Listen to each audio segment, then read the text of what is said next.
on top of Gimel Amud Aleph and Gittin 3a, first line. Okay, let's just review what we saw. We saw about the obligation when somebody brings a divorce. In principle, it's outside of Eretz Yisrael. He has to say the words b'fanei nechtam, b'fanei nechtam. We had a debate. Why exactly is that so important? What's the importance of saying b'fanei nechtam, b'fanei nechtam?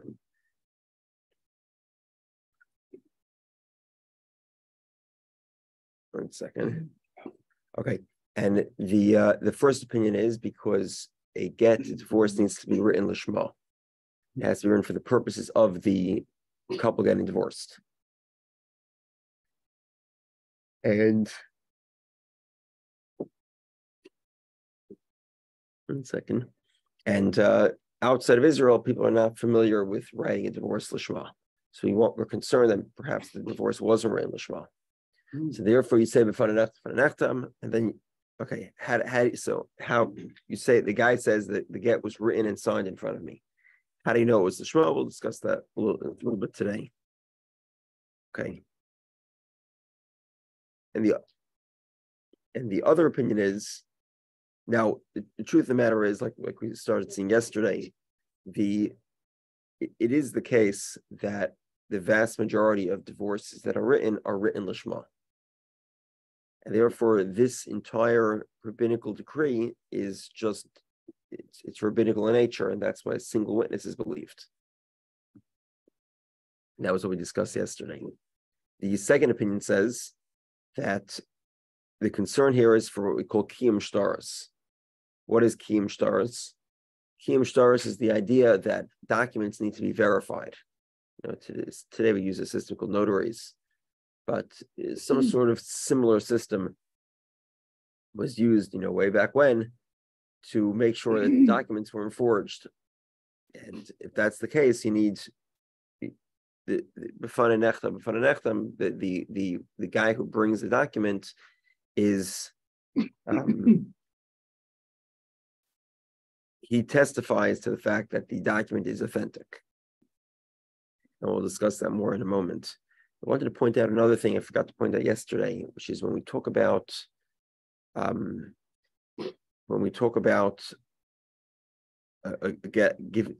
delivering a get. A get could be either written or delivered using a shliach, a messenger. This works in a number of ways. The husband can appoint a messenger to write the get, deliver the get, or both. So he could tell somebody, go write a divorce to my wife and give it to her. And that fellow goes to a cipher, he writes the divorce, and he hands it over to the woman.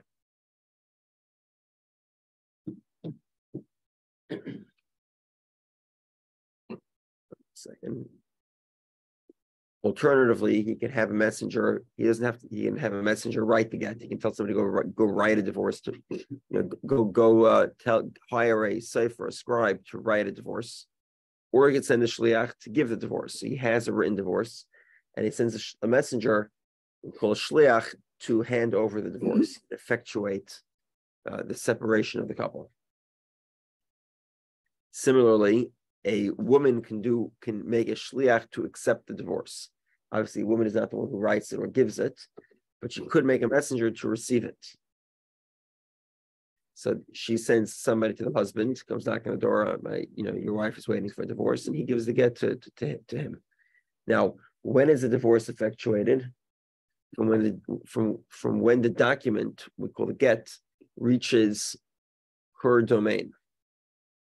If she appoints a messenger to receive the divorce is effectuated as soon as the messenger gets the divorce. Because the messenger effectively is acquiring the divorce on her behalf. We together? Mm-hmm. Yeah. Now, with regard to the husband, if the husband sends a messenger to give the divorce to the woman, obviously the divorce is only effectuated when he gets to the woman or to her messenger. And the husband's appointing of a messenger doesn't change the time of effectuation of the divorce. Only the woman's messenger can do that. Okay. Now, this whole idea of b'fanei nechtam is talking about the messenger. By the way, who can you appoint to be a messenger? Almost anybody. Yeah, basically, almost anyone. Ideally, it's going to be somebody who's mature. So it's sort of like the minimal requirement. Somebody who's not a kid. But it could be almost anybody. And it could be a woman, and we'll soon see that. This will make a difference because if a woman brings a divorce, she's going to be the one to say b'fanei nechtam. If she typically a woman is not classified in terms of regular evidence, regular testimony. So we'll see b'fanei nechtam is going to have to be a little bit different. Okay. Now, yesterday we were discussing the first opinion, the opinion that says the reason of b'fanei nechtam is because it has to be l'shma. The document has to be written l'shma. 1 second.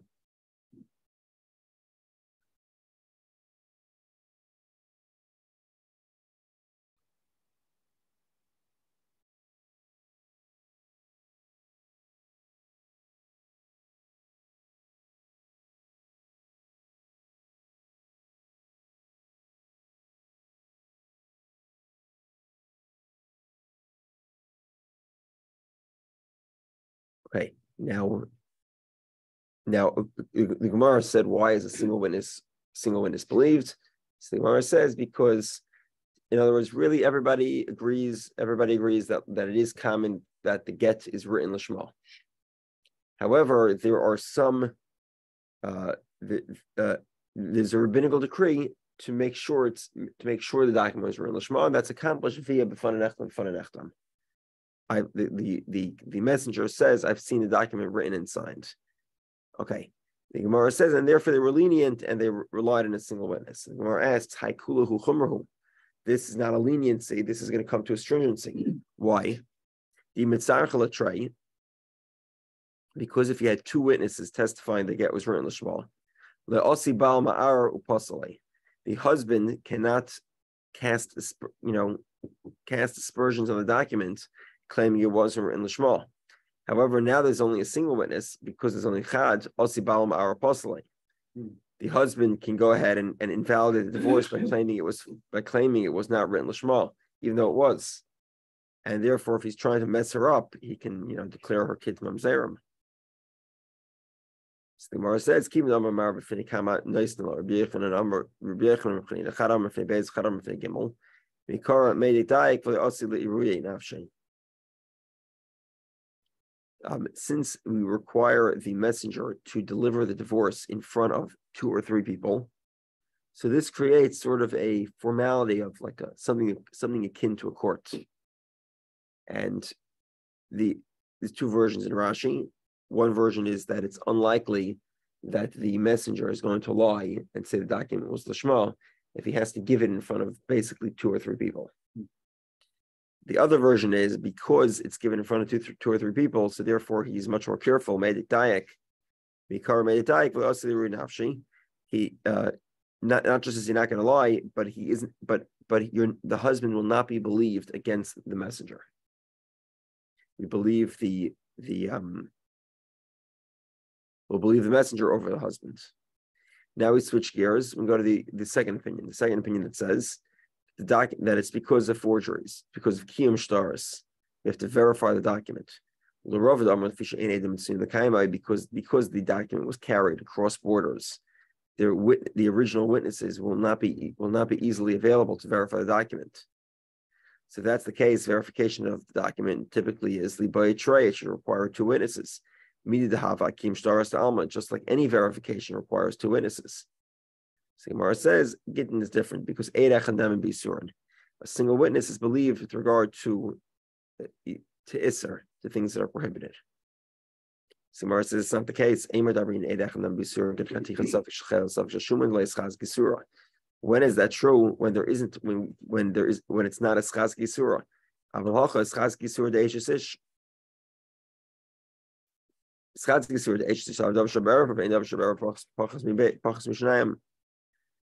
Like we mentioned yesterday, the presumptive state of a married woman is that she's prohibited, and a single witness is that does not have the ability to effect change himself is not believed to change that status.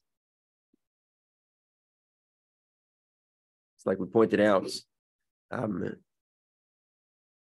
if you have a live animal, the live animal is presumptively non-kosher because eating a live animal is prohibited, and if the animal dies, it's also prohibited. In order to make it kosher, it has to be slaughtered. In that situation, a single witness is believed because he's able to slaughter the animal. It's biyadai. However, over here, he cannot give a divorce on behalf of somebody else, and therefore you should require two witnesses. So Gemara says, you're right. The truth of the matter is that every kiyum shtaros, every verification of documents, shouldn't need two witnesses either. Like the opinion of Rish Lakish, the Rish Lakish, Eidim machsum al ashtar naskin shenechkar adusam bebezdin. 1 second.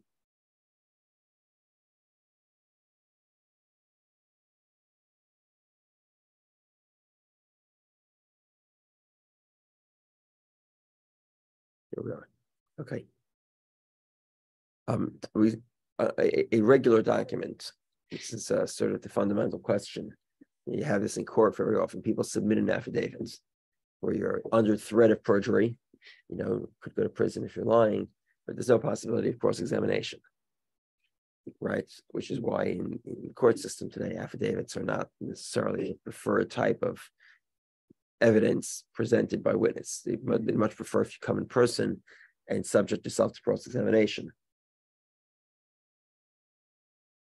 Okay, now, in according to Torah law, a meaningful document is considered testimony. What I mean meaningful is that an affidavit is not a meaningful document because it doesn't do anything. It just contains testimony. Whereas document that says on it divorce, or it's a loan document that has meaning in and of itself. It's not just an affidavit of testimony. And that type of document, meaningful document that has witnesses, those witnesses are considered bona fide witnesses, as if they came in person. No difference. It has the same halachic ramifications as if it was oral testimony. And moreover, as Tzfir points out, we pointed out yesterday, the vast majority of documents are not forged because most people don't have the audacity to go through the forging process and claim something is authentic. So therefore, the truth is that even every verification of documents should not require two witnesses to verify it. It is itself verified. There's no need for further verification. The rabbis required verification because it's not practical very often for two people to serve as a messenger of a document. By the way, this thing with messengers, it happens today as well. I know my grandfather is once a recalcitrant husband. He didn't want to give his wife a divorce. And somehow a rabbi that my grandfather was very close with, he convinced the guy to give a divorce. As soon as the guy agreed, he pulled two people off the street. He wrote a get on the spot. He didn't wait for anybody. And in half hour, he had a written divorce. And then he called my grandfather my grandfather was going to Israel. The woman was in Israel. So he called my grandfather, came down right away. And he had the husband appoint my grandfather as a messenger. And 2 months later, my grandfather wanted to put the divorce over. He went to a court. He had to deliver it in court with the whole thing. I don't know if he said b'fananech. I'm not sure. I think we'll discuss it later. Anyway, but this happens. Most of the time it's given in person, but it's not like it never happens that a messenger should be appointed. Okay, so the Gemara says, "Haiku, this is a leniency, chumra, it's a stringency." Same argument as before. If you have two witnesses, the husband he won't be able to invalidate it by claiming that the document is forged. But if it's a single witness, then asibal ma'ara posale, then the husband might invalidate the document by claiming it was forged. Okay, 1 second. So the Gemara gives the same. So the Gemara's question is he telling me that the truth of the matter is no document really needs verification? The truth of the matter is every document really is verified. Signed document is a verified document. There's no such thing as verifying a document. Rather, it's completely a rabbinical decree. And the rabbis were lenient by a divorce in such a situation. In other words, where you're traveling from one country to a different country. Now, if that's the case, then then why do we believe a single witness? And because it's a lenience, because they were lenient, we believe a single witness. What about the fact that the husband is going to maybe will claim that the document is invalid, it was forged? The Gemara says because the messenger gives it in front of 2 or 3 people, so then in front of 2 or 3 people, the messenger is going to be careful and make sure it's an accurate document, and the husband won't be able to won't claim that it's forged, or according to the other opinion, he would not be believed to make the claim that it's forged. Okay, the Rava my time of the Amar Karabo. Why does Rava's opinion? Rava says the reason is because we need to verify the document. Why doesn't he say like Rabba that the reason is because Lashma? Amar Loch, Rava would say Miktani b'fanei nechtam Lashma b'fanei nechtam Lashma. If the reason is Lashma, then why are you saying b'fanei nechtam b'fanei nechtam? In other words, I watched the document being written and signed. It's not the question here. The question is the document written Lashma? Right, that's the real question. So the question he should have to say b'fanei nechtam Lashma, b'fanei nechtam Lashma. The document was written inside Lashma. Okay. So the fact that the Rabba, so according to Rabba's opinion, why indeed isn't that necessary? So Gemara says you're right, but then the truth is that we probably should have required Lashma. If we added an extra word, maybe he would mess up. He would forget what he was supposed to say. So Gemara says if you're afraid that he's going to get confused, so then adding another word is not going to help. Then why? In other words, why aren't we concerned that right now he got confused?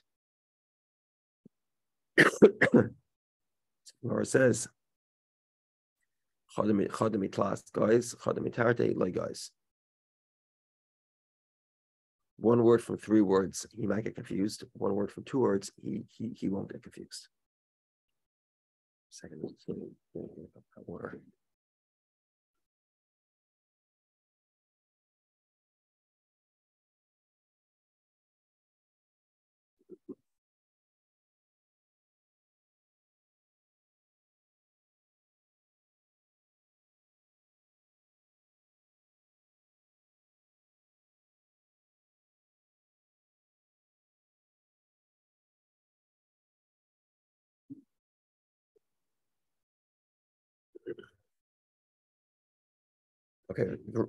Okay. So now we know why Rava prefers not to go with Rabba. Rava that says because of the verification of documents. Rabba that says because of the reason of the Shema.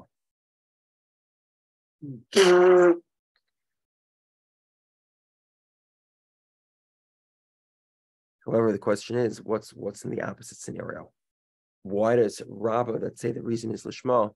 Why does he disagree with the opinion of Rava that says that the reason is because of the verification of documents? Right? It's a fair question. For Rabba, my time at Rava, why does Rabba not learn like Rava? Why does he think the reason of Lishma is better than the reason of verification of documents? He says, how do you verify a document? The signatures, right? What do we care? The document was written. Who cares how it was written? The main thing, in terms of verification of documents, the only thing we care about is the signatures. That's how we determine whether the document is fraudulent or not. If the signatures are accurate, then the presumption is 2 people wouldn't sign a document that was forged. If you know that these 2 people signed the document, then you presume that obviously the document wasn't a forgery. So who cares how it was written?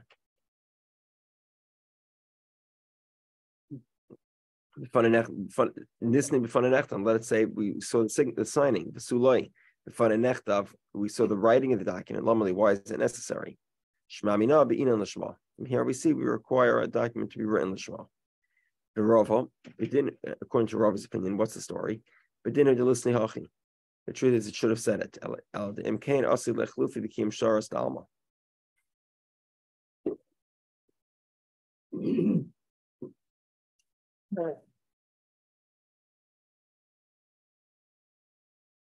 So Rava says that we need to make a distinction between the regular form of kiyum shtaros, the regular verification of documents, which requires two witnesses, and the situation with regard to carrying a divorce.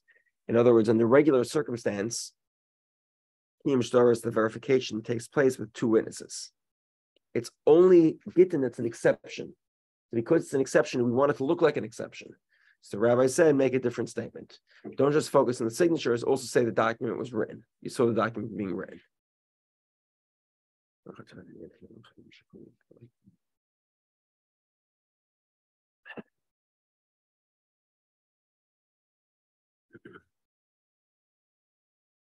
Okay.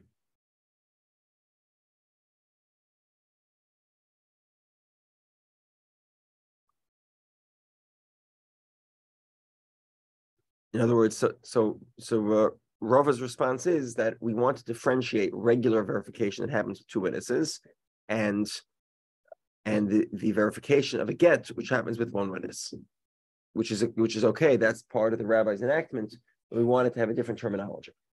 Now, is this confusion possible? Rava would say, there's no way you're going to confuse the two. Me dummy. Hasam Yadinan. 1 second. Okay. By a regular kiyum shtaros, what do you say? You say, I know that this is the guy's signature. Right? Well, what's the verification of the document? You walk in, you say, look, I recognize this guy's signature. I know how he signs his name. This is how he signs his name. Over here, what's going on? Does he say, I know the guy's signature? No. He says, b'fanei nechtam. I saw the document being signed. It's a different terminology. And it is very different in a certain sense. The typical verification is just, I don't know about the document. I just know that this is a true signature. Whereas over here, we're saying that the guy's saying, I know I saw the document being signed. It's a much higher level of verification. So there's no reason for confusion. And that alone is not enough. There's another bunch of differences. Hasam isha mehemna. A woman is typically not believed to verify a document. She's not in the category of testimony. However, in the case of Gittin, of carrying a get, a woman could carry a get, and if she does, she would say b'fanei nechtam.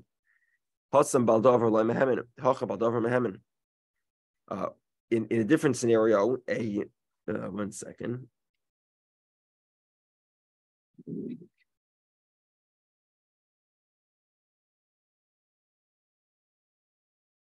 In a scenario where if let's say somebody has a loan, okay, and it's a document that Cohn owes Schwartz. So Schwartz brings a document that says Cohn owes him money. Can he participate in the verification of the document? Obviously not. Sort of. However, with regard to a woman who is divorced, the woman is believed to verify her own documents. So the woman comes from a foreign country with a divorce. She comes to court and she says, I'm verifying that this is a real document. I saw being written and signed. She's believed. So not only is the category of witness more inclusive, but actually the protagonist herself is believed. Okay. Now Rava thinks that all those differences are still not enough. In other words, there's still a reason to differentiate between regular kiyum shtaros and verification of documents and a divorce. Why? If Rava Amar Lach, Rava would say, when they say, let's say instead of saying b'fanei nechtam, the guy says, I know these signatures are authentic. Or would he not be believed? In other words, he would be believed. He would be believed, and you don't have to actually say b'fanei nechtam. If that's the case,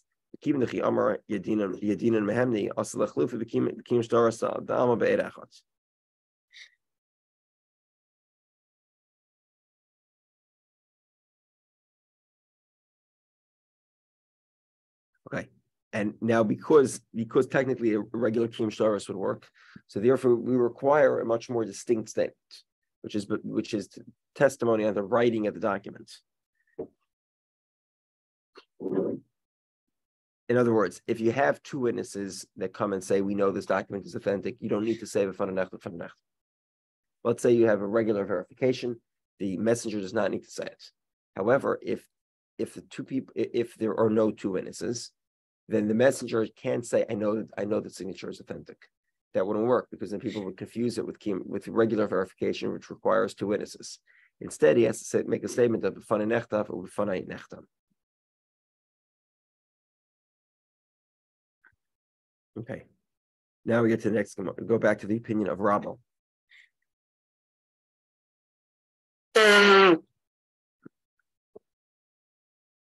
According to Rabbi's opinion, that the reason is because perhaps the document wasn't written l'shma. Man haytana deboy ksiv l'shma. Who is the opinion that says that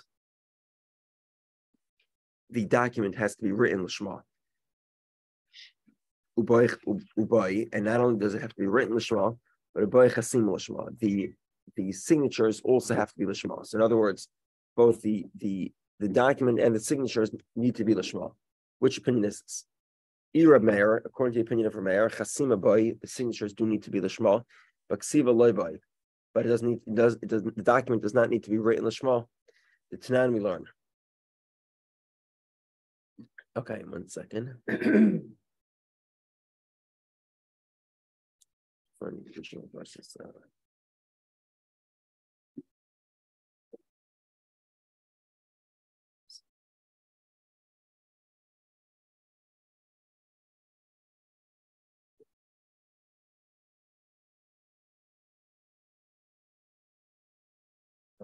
One second. Hold on.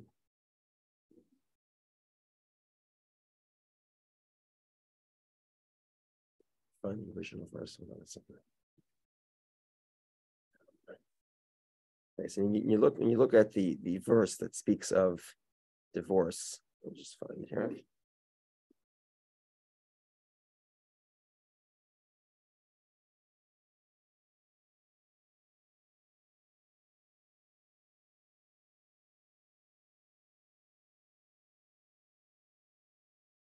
Here it is. Okay. If a man takes a woman and marries her,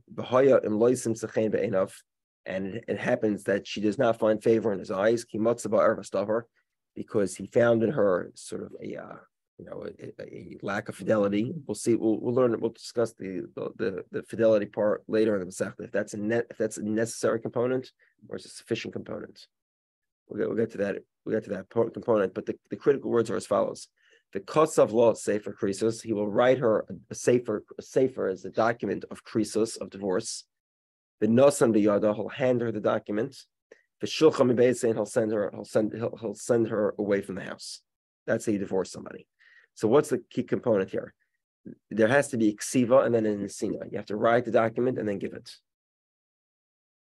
The Gemara has a question. What happens if the guy writes a document on a plant? So in order for him to give the document, he has to chop down the plant. So there, right?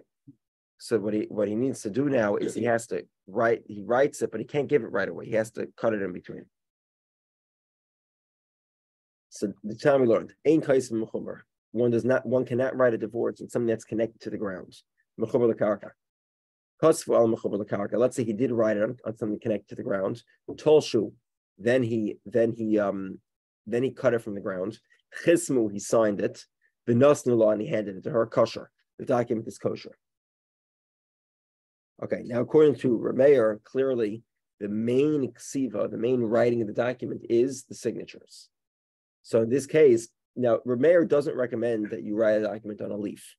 But if you did, and you cut it off and then signed it and then handed it over, it's kosher. Why? Because it's still the kosav and asan. You wrote it and you gave it immediately. There was no cutting in between. Why? Because obviously Rameir holds the v'kasav, the writing is signatures.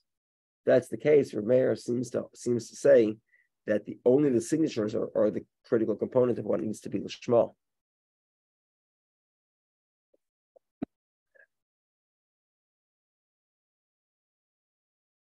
Okay. Now, according to Rameir, why does the document need to be written l'shma?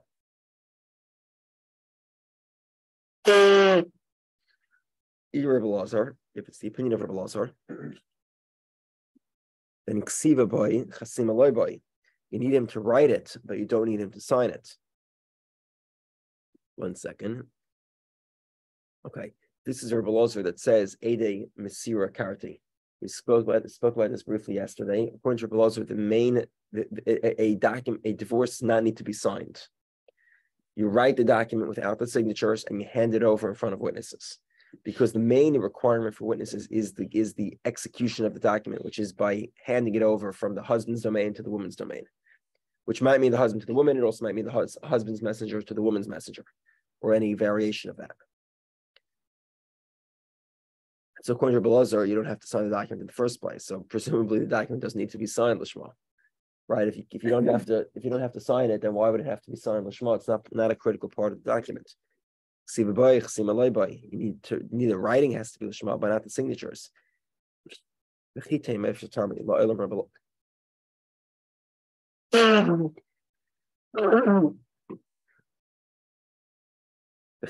you'll say Rabbi Lazar, you'll say it's the opinion of Rabbi Lazar. Rabbi Lazar says that biblically you don't need to sign it. However, rabbinically you do need to sign it. The Gemara says it can't be. The Mishnah gives an example of 3 documents that are rabbinically invalid. And Rabbi Lazar does not give an example of a document that wasn't signed l'shma for the purposes of this specific divorce in question. The Tanam we learned. What's an example of 3 documents that are rabbinically invalid? In this is, but if they use one of these documents, the child is not a mamzer. The husband wrote document and the document is not signed. Yesh olav edim ve'ein b'zman. There are witnesses, but there is no date to the document. Or yesh b'zman ve'ein b'ela ein echad. Or if there is the date is written, but there is only a single witness. If a woman got married with such document, the child is kosher. The child is not a mamzer. Rabbi Eliezer Omer, Av b'she'ein olav edim el shenosnu lo b'fnei edim kosher. Rabbi Lazar says no, a document that does not have witnesses is completely kosher. And not only that, if as long as it was handed over, the document was executed in front of witnesses, that suffices, and that's enough to collect her ksuba. And not only she collects ksuba from the chosim mishabadim, means even from property that has a lien, even from property that's been sold or transacted to somebody else, she can collect it because she's the first debtor. It's a nice thing for witnesses to sign the document, but it's not a necessary requirement. Why is it a nice thing? Because the document becomes easier to verify. The story is easier to verify. It's easier to prove that she's actually divorced, but it's not a requirement. Okay, so we have a question. Are we going with Rabbi Lazar or are we going with Rabbi Meir? So the Gemara says, Rabbi Meir. We're going with Rabbi Meir.